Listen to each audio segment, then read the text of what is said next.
तो भैया। राम राम। जय श्री राम। जय राम जी की। आज हम चर्चा करने वाले हैं कि विजय और लड़कन से बात लेके हम बड़ी चिंतित हैं कि आजकल हमारे दोस्तों को फ़ोन आ रहे हैं तो अभी कहा कह रही है कि भैया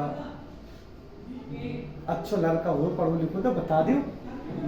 तो हमने कही कि यार कहे देखो पढ़ी लिखी जैसे बहू नहीं है या पढ़ो लिखो लड़का नहीं है तो क्या उनके ब्याह ना करोगा? तो अच्छा। हाँ तो वे बोले नहीं लड़का तो पढ़ो लिखो चाहिए था। लड़का पढ़ो लिखो चाहिए। हाँ बिटिया बड़ी हो चाहे ना हो। कहते ऑफिसर रैंक को चाहिए सरकारी नौकरी में। हाँ अरे बाप रे। मैंने कही कि यार जो बताओ मैंने कि यार फोर्थ रेलवे में क्या फोर्थ क्लास की चले मैंने की का फोर्थ क्लास की चलेगा सुखा। हाँ हाँ फोर्थ क्लास तो चले नहीं सका मतलब सरकारी नौकरी भी चाहिए तो वो भी एक अच्छे क्लास की चाहिए। तो हमने कही यार साहब तो हमारे पास इतनी क्लास है नहीं मैं ये तो मैं सब साहब बोले पैसा चाहे जितना लग जाए लेकिन चाहिए साहब ही। हाँ तो मैं साहब का ही ढूंढत भाई तुम्हारे पास साहब का तुमने खदान खोल रही थी। मैंने यह कही साहब की तुम तो साहब को भी बना सकत ना तुम्हारे पास पैसे क्यों है? अगर जैसे कि थोड़ी मोड़ी पढ़ो कर लूँ मैंने दे दो 50 लाख रुपये ओके बिजनेस में बिटिया के नाम कर दूँ कोई भी बिजनेस करवा दूँ भी एक अच्छी बात है। तो दहेज ना दे कि कोई अपना धंधा खुलवा दो। धंधा खुलवा दो और वो तो मालिक कहाँ है? तुम तो अगर नौकरी भी करो तो पूरे 10 बजे जाने पहुँचने पारे नहीं तो भाई नौकरी से निकाल दो शिकायत कर दे। बिल्कुल। अब आप देख रहे होंगे यूपी में काबा यूपी में बाबा की जो नेहा राठौर है उनके हस्बैंड साहब को दृष्टि आईएएस जो देश की मानी हुई एक संस्था मानी जाती है जहाँ पे आईएएस बनाए जाते हैं वहाँ पे वो नौकरी करते थे। वहाँ से नेहा राठौर के हस्बैंड को निकाल दिया गया। क्यों? क्योंकि उन्होंने गाना गाया था सेकंड वर्जन। क्योंकि चुनाव के पहले उन्होंने जो गाना गाया था वो जो सरकार के फायदे के लिए था तब उनके ऊपर कोई एक्शन नहीं हुआ था। लेकिन चुनाव के बाद अभी जो ये कानपुर कांड हुआ है जहाँ पे एक महिला और उसकी बेटी को जिंदा जला दिया गया है सरकारी मुलाजिमों के द्वारा उसके ऊपर उन्होंने एक वीडियो बनाया था। तो उसके लिए उनको कानपुर अपर पुलिस अधीक्षक या जो भी सरकारी अधिकारी है उन्होंने एक बकायदा एक लेटर जारी किया है कि उनके ऊपर कानूनी कार्रवाई होगी। आपका ये गाना समाज में अराजकता फैला रहा है। तो अब देख रहे हो कि हमारा समाज किस कदर जा रहा है।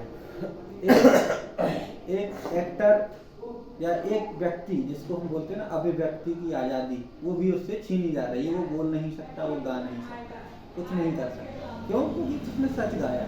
तो अब वही चीज तो है ना अभी बागेश्वर धाम में भी चल रहा है।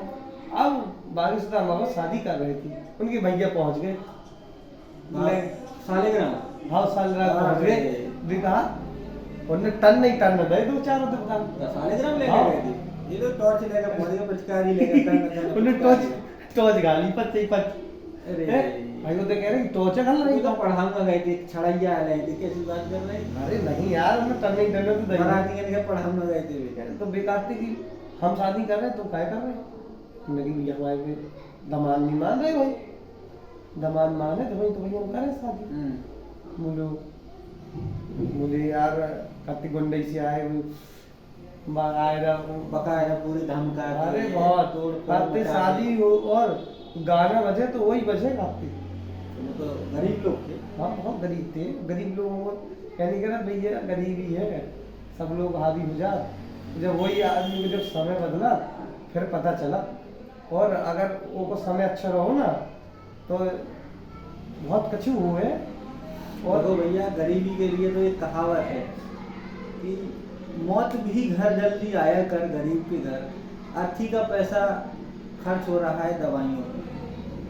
तो गरीब के लिए तो गरीबी बहुत बेकार चीज होती है। वहाँ पे मौत भी बड़े देर से आती है और व्यक्ति को बड़ी कठिनाइयों का सामना करना पड़ता है। इसलिए अब बात आती वापस चल के उसी मुद्दे पे आते हैं हम संबंधों में।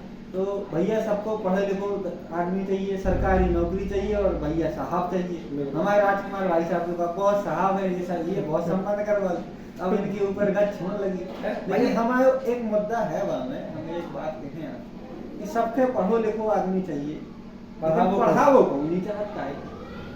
बिटिया को तो खासतौर से नहीं पढ़ा है सबके पढ़ी लिखी बहू चाहिए, पढ़ो लिखो लड़का चाहिए, लेकिन पढ़ावो कहू नहीं चाहते तो फिर कैसे बने समाज? पढ़ाना तो पड़े। समाज कैसे बने जब तक हम पढ़ाएंगे नहीं, बच्चे को नहीं पढ़ाएंगे, खुद मेहनत नहीं करेंगे तो बनेगा कैसे? फिर हम पढ़ा लिखा दामाद कहाँ से ढूंढेंगे या पढ़ी लिखी बहू कहाँ से ले आओगे? हम तो ये कह रहे हैं खान पान जो स्टैंडर्ड के हैं उसमें कमी कर दो, लेकिन बच्चे की शिक्षा में कमी कर दो। तो आजकल लोगों को शिक्षा की ओर क्यों नहीं ध्यान जा रहा है? आपका क्या उस पे उद्देश्य? शिक्षा का ये हम मान सकते हैं कि भैया आदमी की परिस्थितियाँ भी कह लो, जैसे कि ये घर में 4 बच्चे हैं तो 4 बच्चों को कैसे पढ़ा पाएंगे?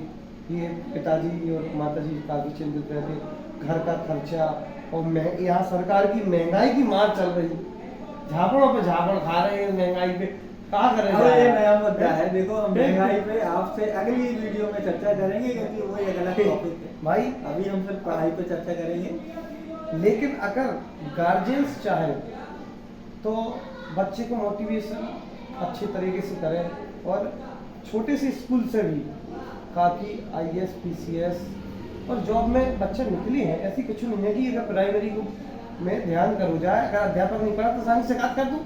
बिल्कुल सही बात है।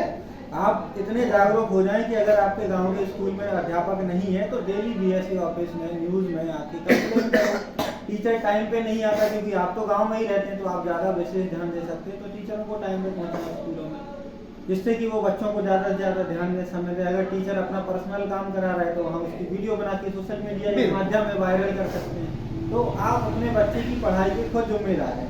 बिल्कुल, है ना? अगर जैसे हम कह रहे हैं हमारा बच्चा है, जैसे हमारा बच्चा पढ़ता है तो हम उसकी माता को कहते हैं कि जो आता है क्या काम करना है, उनको क्या कराना, क्या गलतियाँ करना, उसको मोटिवेशन दो। बच्चों को मोटिवेशन दिखाएंगे उस वो तो आएगा, वो तो बैग रख देगा। अब उसको मैम ने काम दिया, सर ने काम दिया, क्या काम दिया ये भी तो देखना है।